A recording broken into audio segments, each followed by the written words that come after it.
২০২৭ সালের ওয়ানডে বিশ্বকাপে সরাসরি জায়গা নিশ্চিত করবে র্যাঙ্কিংয়ের শীর্ষ ৮ দল। যেহেতু ৩ হোস্টের মধ্যে এক হোস্ট সাউথ আফ্রিকা শীর্ষ ৮-এর মধ্যে আছে, তাই র্যাঙ্কিংয়ের শীর্ষ ৯ দল সরাসরি খেলবে বিশ্বকাপ। জিম্বাবুয়ের কাছে ওয়ানডে সিরিজে পরাজিত হয়ে বাংলাদেশ দল হারিয়েছে রেটিং। অন্যদিকে ওয়ানডেতে ভালো পারফর্ম করে ওয়েস্ট ইন্ডিজ অর্জন করেছে নতুন করে অন্তত ৫ রেটিং পয়েন্ট।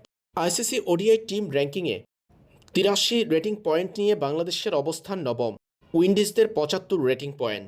বাংলাদেশকে সরাসরি বিশ্বকাপ খেলতে হলে এই নবম স্থান ধরে রাখতে হবে। নতুন ফরম্যাটে সেজেছে আইসিসি ওয়ানডে বিশ্বকাপ। চলতি বছরের সেপ্টেম্বরের শেষ অংশে জানা যাবে র্যাঙ্কিং থেকে সরাসরি বিশ্বকাপের মূল পর্বে উঠল কারা। জিম্বাবুয়ের কাছে সিরিজ হেরে রেটিং হারালেও বাংলাদেশকে বিশ্বকাপের বাছাই পর্ব কিংবা সুপার সিরিজ খেলতে হবে না।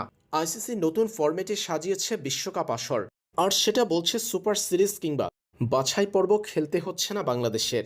নতুন ফরম্যাটে সেমিফাইনাল ও ফাইনালের আগে ৩ ধাপ অতিক্রম করতে হবে ১৪ দলের এই বিশ্বকাপে অংশ নেওয়া দলগুলোকে। গত বছর থেকে এ নিয়ে শোনা যাচ্ছিল কথা। এর আগে ২০২৩ বিশ্বকাপ থেকেও এবারের বিশ্বকাপে বাড়ছে দল।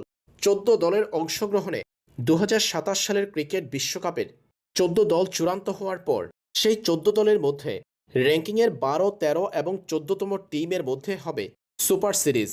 আর এই ৩ দল থেকে সুপার সিরিজ খেলে সেরা দল উঠবে বিশ্বকাপের সেরা ১২তম দল হিসেবে। আর সেই ১২ দলকে ২ গ্রুপে ভাগ করবে আইসিসি। গ্রুপ ১ ও গ্রুপ ২, দুটা গ্রুপেই থাকবে ৬টা করে দল। সেখানে হবে ৩০টা ম্যাচ। আর সেই ২ গ্রুপের প্রতিটি গ্রুপ থেকে সেরা ৩টা করে দল, মোট ৬ দল এবং পরবর্তী সেরা দল অর্থাৎ সপ্তম দল উঠবে বিশ্বকাপের সুপার সেভেনে। সুপার সেভেনে ৭ দলের মধ্যে হবে ২১ ম্যাচ। রাউন্ড রবিন পদ্ধতিতে হবে খেলা।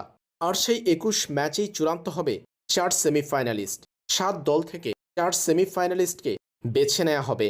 এরপর সেখান থেকে ২ দল খেলবে ফাইনাল। এভাবেই আইসিসি ক্রিকেট বিশ্বকাপের নতুন কাঠামো সাজিয়েছে আইসিসি।